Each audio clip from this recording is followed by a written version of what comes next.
For decades, the Whittaker family lived quietly in the hills of West Virginia, mostly unnoticed by the outside world. Their lives followed a rhythm that didn't change much with time. Same porch, same routines, same familiar faces sitting side by side day after day. They weren't perfect. They weren't polished. But they were together. And for them, that was everything. People who grew up nearby knew the family as a constant presence.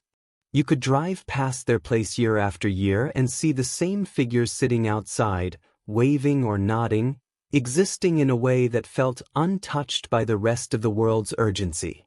The Whittakers didn't chase trends, success, or attention. They survived. They adapted. They stayed close. When the internet found them, everything shifted. At first, it seemed harmless. Curious viewers watched videos and asked questions. Some laughed, some felt uncomfortable, some felt protective. Others felt sympathy. Slowly, attention turned into fascination, and fascination turned into obsession. The family became a subject instead of people. Their lives, once private in their isolation, were suddenly dissected frame by frame. Still, through it all, the family remained together. They sat on the porch. They ate together. They argued, laughed, and relied on one another in the only ways they knew how. Betty kept watch. Larry spoke when needed. BJ moved in and out of trouble but always came back. Timmy, Ray, and Lorraine existed within the boundaries of the world they understood, supported by familiarity and routine. Then came the accusation. It didn't arrive with sirens or flashing lights. It didn't come from a courtroom or a judge. It came through conversations, whispers, and recorded words that carried far more weight than anyone realized at the time. One statement, one claim, one version of events that immediately fractured everything the family had held onto. The accusation wasn't just about wrongdoing. It was about trust. It was about safety. It was about whether the life they had lived together for decades was suddenly being redefined as something dangerous. And once it was spoken aloud, there was no taking it back. Authorities became involved. Questions were asked that the family didn't fully understand. Interviews were conducted in rooms that felt cold and unfamiliar. Words were put into forms, reports, and official language that didn't reflect the way the Whittakers communicated with each other. To the system, this was procedure. To the family, it was chaos. Timmy, who had always existed in a world shaped by suggestion and authority, found himself in the center of it all. People spoke to him carefully, sometimes repeatedly, sometimes with urgency. He was asked to remember things, describe feelings, confirm statements. The more he spoke, the more the situation grew beyond him. What started as concern became certainty in the eyes of outsiders. What began as a question turned into a conclusion. Betty didn't understand how everything unraveled so fast. One day, her family was sitting beside her. The next, she was being told she couldn't see them, couldn't speak to them, couldn't explain. The house that had once been full of familiar sounds became quiet in a way that felt unnatural. Ray and Lorraine were removed from the only environment they had ever known. Their routines vanished overnight. The porch was gone. The faces were gone. The safety of sameness disappeared without explanation they could grasp. BJ became a target. Her past mistakes were suddenly presented as proof, even when they had never led to this kind of outcome before. Her struggles were no longer personal, they were weaponized. People pointed to her flaws and said, "See? This explains everything." Larry, who had spent years trying to protect the family in his own way, was sidelined. His voice didn't matter anymore. The story had already been written without him. And Betty was left alone. The accusation didn't just separate the family physically. It rewrote their history. Moments that were once seen as harmless were reframed as suspicious. Behaviors that had always existed were suddenly labeled dangerous. The same porch that symbolized togetherness now became, in the eyes of outsiders, a place of alleged harm. Online, people took sides. Some believed the accusation instantly. Others questioned it. Many argued loudly without knowing the full story. Videos were paused, replayed, analyzed. Words were taken out of context. Old footage was used as evidence for new conclusions. What almost no one talked about was the cost. The cost was Ray waking up in unfamiliar places, confused and withdrawn. The cost was Lorraine being separated from the people she depended on emotionally. The cost was Timmy carrying guilt he may not fully understand, wondering if his words destroyed the only family he had ever known. The cost was Betty sitting in silence, wondering how one accusation erased decades of care. The system moved forward regardless of confusion. Investigations don't pause for emotional understanding. Once a process begins, it follows its own rules. And those rules don't account for families who live outside conventional structures. To the authorities, separation was protection. To the Whittakers, it was devastation. The accusation didn't bring clarity. It brought fragmentation. It didn't heal wounds. It created new ones. And once the family was split apart, everything else followed. Court dates, deadlines, restrictions, and long stretches of waiting without answers. People assumed justice was being served. But justice for who? For the Whittakers, there was no moment where someone explained what would happen next in a way they could truly understand. There was no roadmap for reunification. There was only uncertainty layered on top of loss. The family that had survived poverty, isolation, illness, and decades of scrutiny couldn't survive one thing: being turned against itself by a single accusation. And once that line was crossed, nothing was ever the same again. If you're still reading and trying to understand how one moment could change an entire family forever, leave your thoughts in the comments. After the accusation surfaced, the Whittaker family entered a world that operated. There was no gradual transition. No extended period of assessment that the family could comprehend. One moment they were together. The next, the family unit that had existed for generations was officially labeled unsafe. That label carried weight far beyond what anyone realized at the time. For Timmy, the aftermath was especially complicated.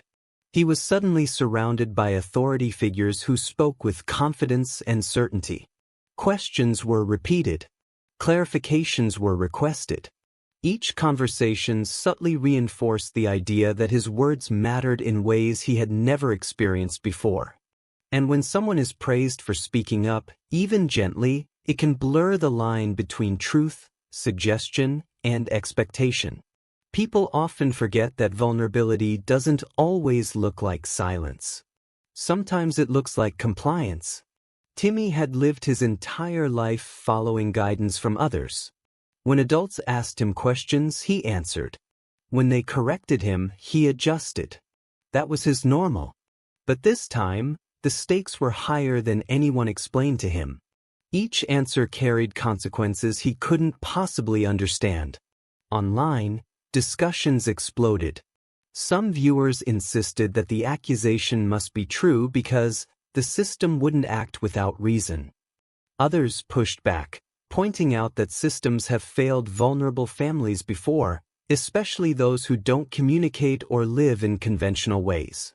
The debate became less about facts and more about beliefs. Betty watched it all unfold from a distance, powerless to intervene. She wasn't allowed to clarify. She wasn't given an opportunity to sit down with everyone involved and explain decades of care, routine, and structure. Instead, she was treated like someone whose role had already been judged. For her, the most painful part wasn't the accusation itself. It was the silence that followed. Phone calls went unanswered. Visits were denied or postponed. Updates came through formal letters filled with language that didn't sound human. Under review. Pending assessment. Best interest. None of those words explained when she would see her family again.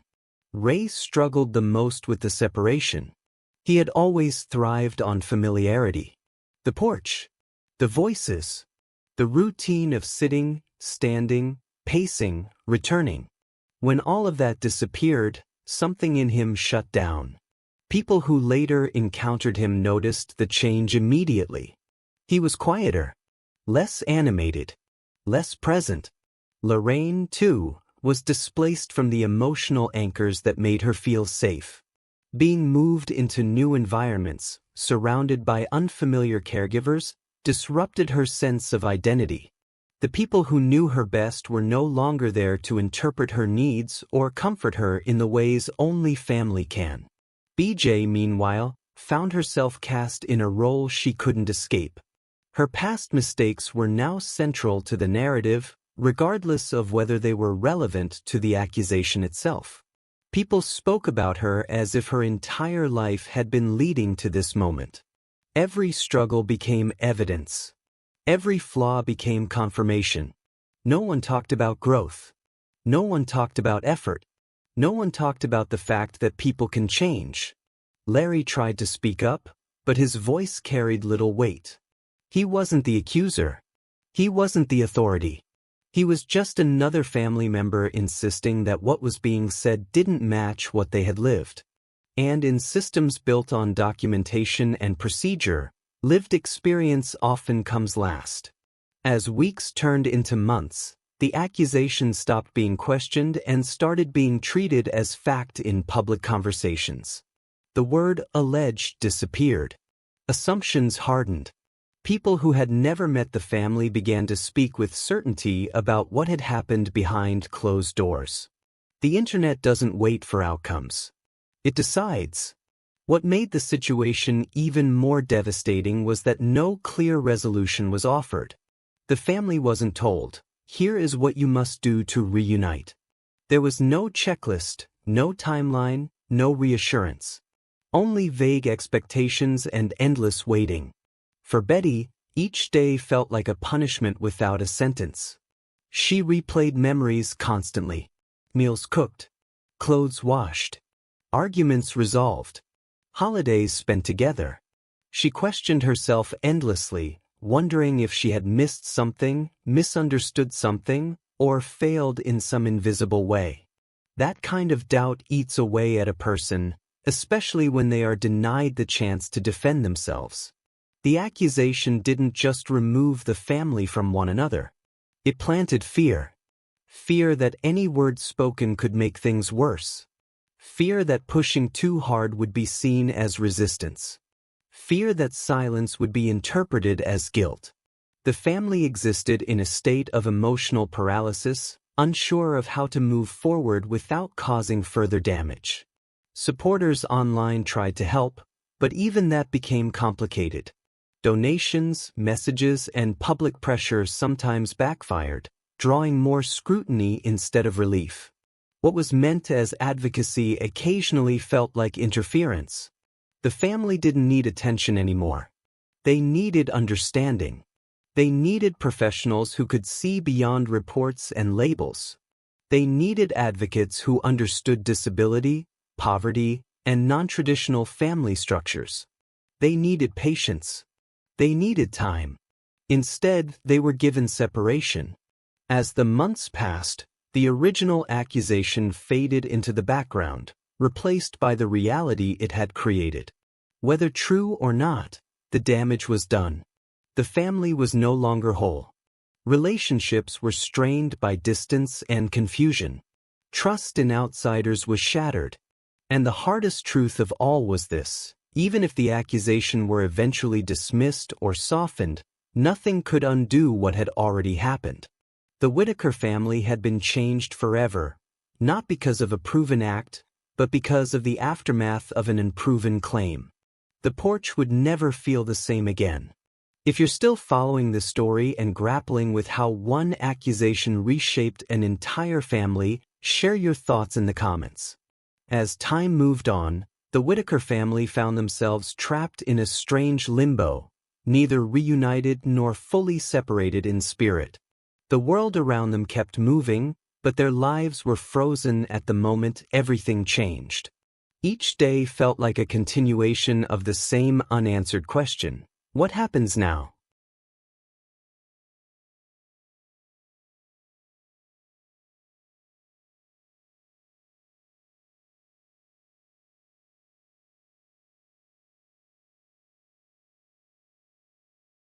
For Betty, the days became defined by waiting.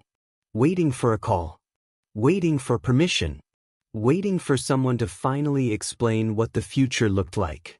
She woke up every morning with the same routine she had followed for decades, even though the people she built that routine around were no longer there. Old habits die hard when they're rooted in love.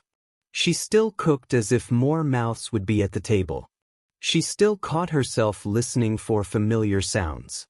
And every evening, she sat with the same quiet ache, wondering if her family felt as abandoned as she did. The system moved slowly, but the emotional toll moved fast. Every interaction with officials felt distant and procedural. Questions were asked, notes were taken, and reassurances were offered in vague terms. But there was no warmth in it. No sense that anyone truly understood what had been lost. To them, it was a case. To Betty, it was her entire world. Ray's condition continued to change in ways that worried those who knew him best. Without his familiar surroundings, he struggled to regulate himself. The energy that once defined him faded. His spark dimmed. He complied when told, but compliance isn't the same as well-being. The people around him saw calm. The people who loved him saw absence. Lorraine, too, showed signs of emotional withdrawal. She followed instructions. She nodded when spoken to. But her eyes no longer lit up the way they once had. The connection she shared with her siblings and caretakers was irreplaceable, and no amount of structure could fill that gap. Timmy was caught in a storm of guilt and confusion. He was old enough to sense that something had gone wrong, but not old enough to fully understand how or why. He overheard fragments of conversations. He noticed the way adults spoke carefully around him now. He wondered if his words had done something terrible. No one sat him down and explained the consequences in a way he could process. Instead, the silence spoke for itself. BJ's isolation deepened as public judgment intensified. Her name became shorthand for blame in online discussions. People spoke about her as if she were the root of every problem, ignoring the reality that addiction, struggle, and recovery are complex journeys.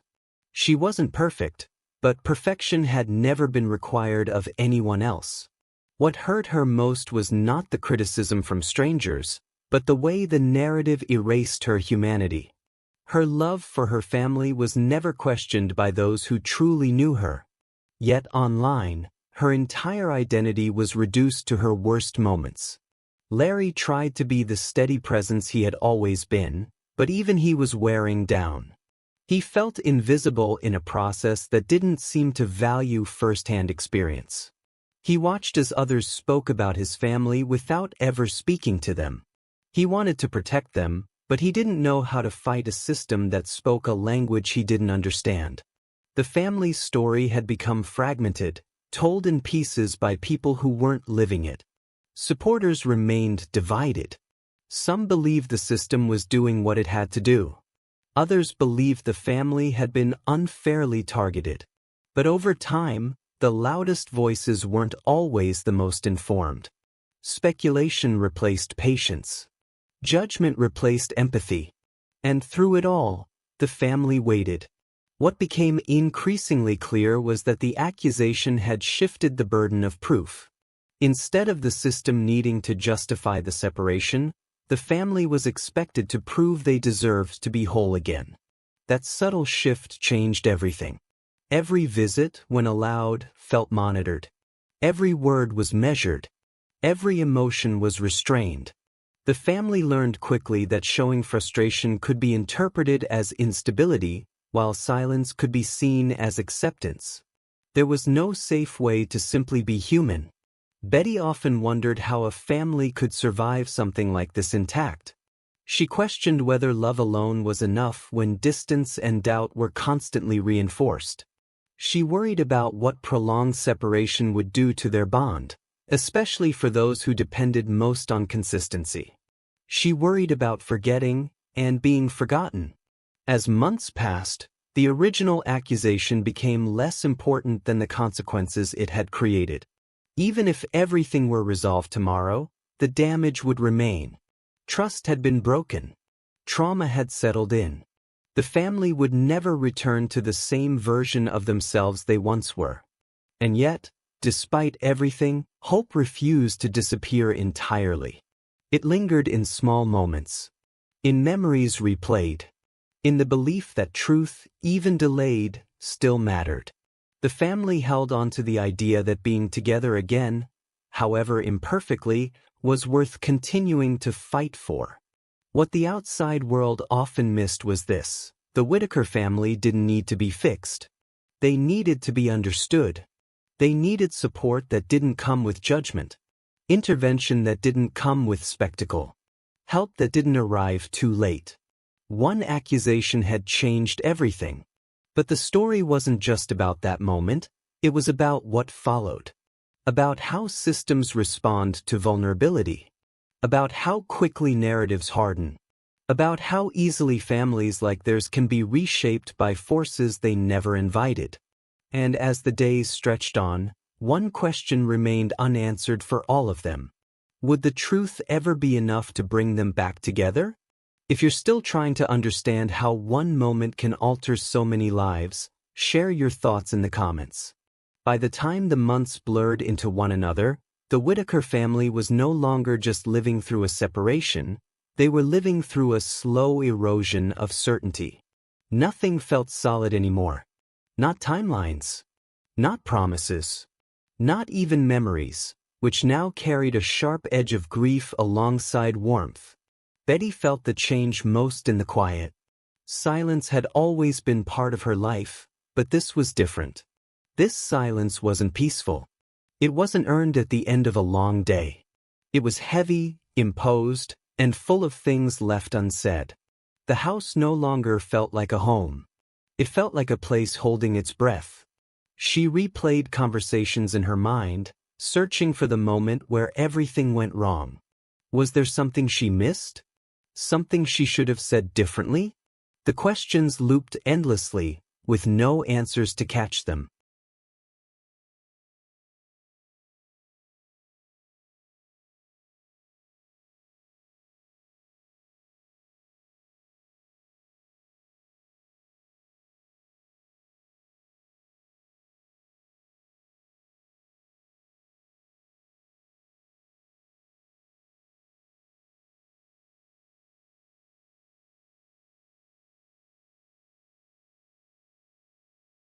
Officials continued to speak in careful language.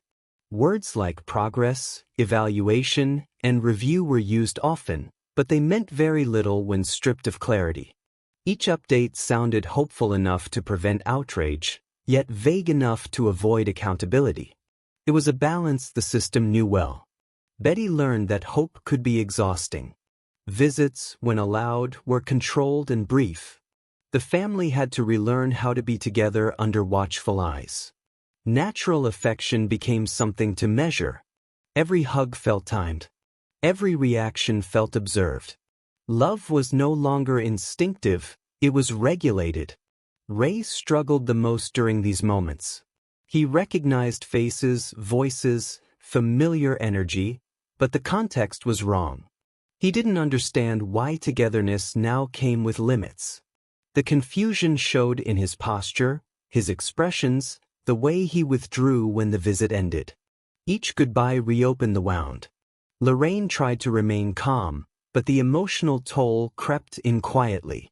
She adapted on the surface, doing what was asked of her, but inside she felt disconnected. The comfort of routine was gone, replaced by unfamiliar expectations. She missed the freedom to simply exist without being assessed. Timmy's internal conflict deepened. He began to carry a weight that didn't belong to him. Guilt settled in mixed with fear. He sensed that adults were treating him differently now, not as a child, but as a catalyst.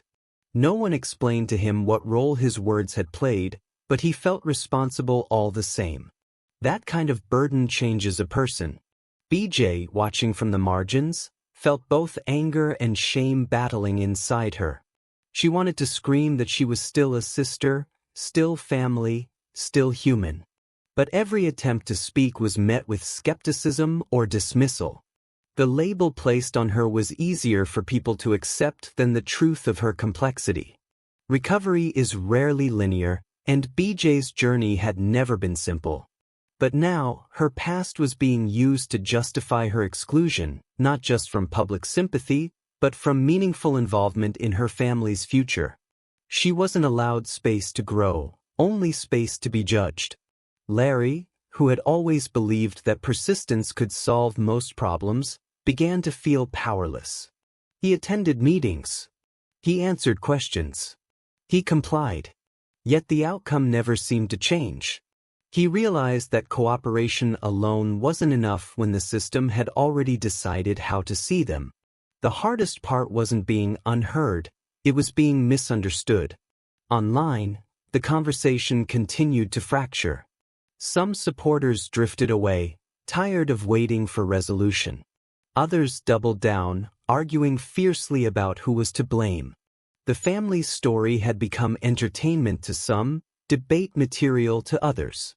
Rarely was it treated as a living, breathing reality. People spoke with certainty about things they couldn't possibly know. What got lost was the emotional cost of being suspended indefinitely.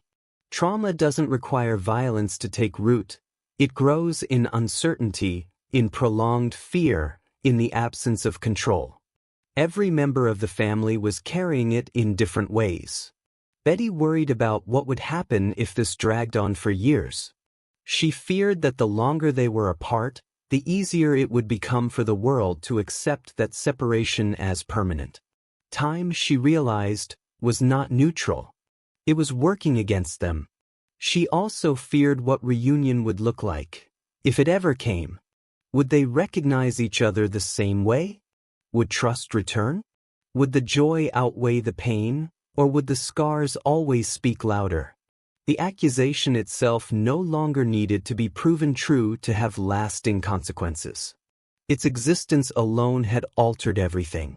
That was the cruelest part. Even in doubt, it had power. Even without resolution, it dictated their lives. And yet, through all of this, one thing remained unchanged: the family's love for one another. It showed in small gestures. In the way Betty still spoke their names softly, as if they were just in the next room.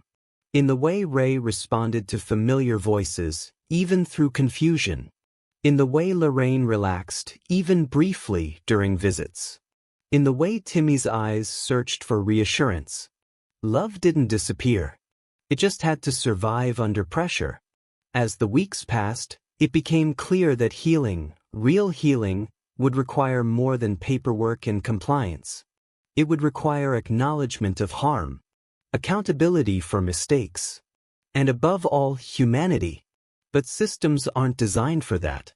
They are designed for procedure. And families like the Whittakers often get lost in the space between intention and outcome. One accusation had changed everything.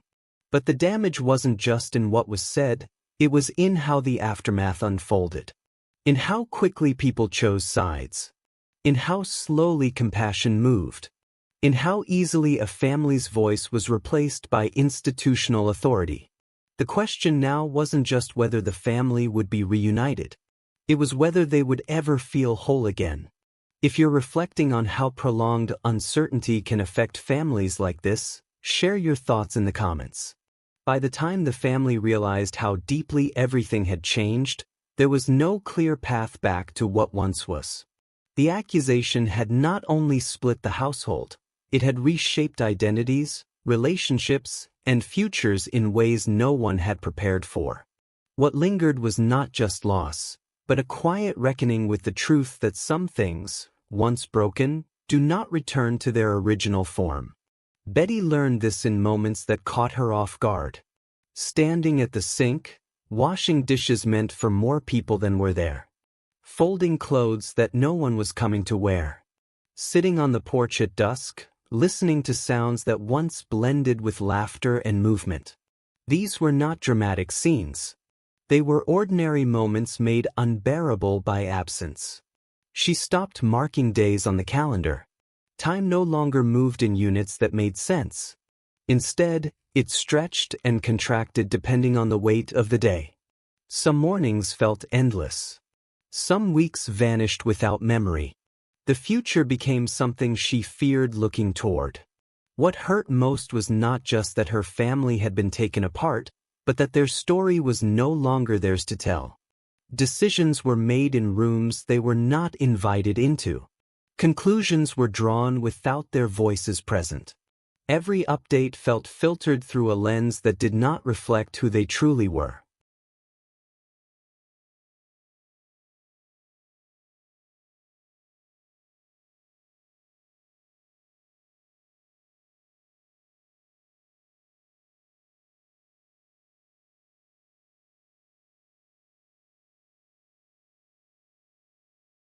Ray's world grew smaller. His routines were now dictated by unfamiliar schedules and unfamiliar faces. He adapted as best he could, but adaptation is not the same as comfort. There were moments when he withdrew entirely, retreating into himself in ways that worried those who truly understood him. The spark that once made him expressive dimmed under the weight of confusion. Lorraine learned how to comply. She followed instructions carefully, answered questions politely, and did what was expected of her. But compliance came at a cost. Each day required her to suppress parts of herself that once felt natural. Joy became cautious. Expression became measured. She learned quickly that being easy made things smoother, even if it meant being less herself. Timmy's transformation was quieter but no less profound. He began to question his own memories, unsure which versions were safe to hold on to. He wondered whether speaking had been a mistake, whether silence would have been better. No one explained the consequences to him, yet he lived with them every day. Children should never be placed in the position of carrying adult outcomes. BJ existed in a strange in-between space. She was neither fully inside nor entirely outside the family's crisis. Her name was spoken often, but rarely with nuance. To some, she was a problem. To others, a scapegoat. Very few saw her as a person navigating her own pain while watching her family unravel. She wanted accountability where accountability was due, but she also wanted mercy. Growth. Recognition that people are not static versions of their worst moments. Instead, she found herself frozen in public perception, unable to move forward because the narrative would not let her. Larry, once steady and pragmatic, found his resolve worn thin. He had always believed that doing the right thing would eventually lead to the right outcome. Now, that belief felt naive. He saw how easily truth could be overshadowed by suspicion, how quickly reputation could outweigh reality. What unsettled him most was how normalized the situation had become. At first, people asked questions. They demanded explanations. They expressed outrage. Over time, that energy faded. The story became old news. The family's pain became background noise. And that is how damage becomes permanent. Not through a single act, but through prolonged indifference. The accusation no longer needed reinforcement. Its existence alone was enough to justify the family's continued separation. Even uncertainty worked in its favor. Even lack of resolution became a reason not to act. The system was comfortable with "not yet." For the Whittakers, "not yet" felt like a sentence without an end. They learned that innocence does not guarantee restoration, that truth does not move as fast as rumor, that once a family is labeled unstable, every action is viewed through that lens. Love is questioned. Intentions are scrutinized. History is rewritten.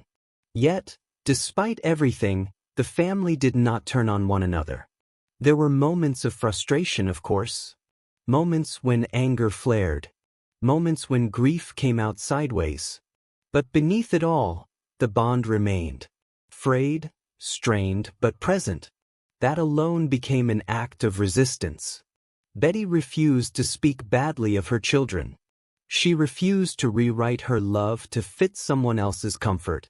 She held on to the belief that truth, even when buried, still existed. That belief was fragile, but it kept her going. What haunted her most was the fear that reunification, if it came, would arrive too late. That the years lost would leave gaps too wide to bridge. That shared history would be replaced by separate survival stories. Trauma does not always announce itself loudly. Sometimes it whispers, reshaping relationships quietly until they no longer recognize themselves. The Whittaker family became an example of how systems designed to protect can also fracture. How accusations, even unresolved ones, can carry more weight than years of lived reality. How families without power, money, or advocacy are often left navigating outcomes they never chose. And how